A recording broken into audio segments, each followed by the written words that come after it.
大家好，是谁អ្នកអរគ្នា今天我们学习关于ថ្ងៃនេះយើងរៀនអំពី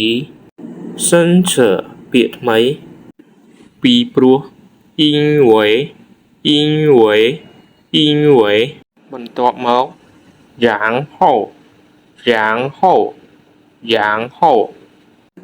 ប្រសិនបើ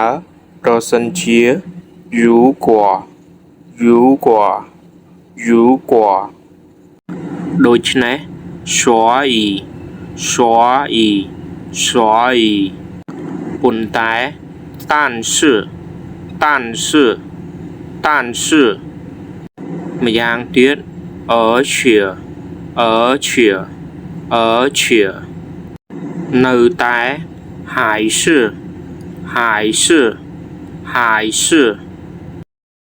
កុំភ្លេច share ទុករៀនទាំងអស់គ្នា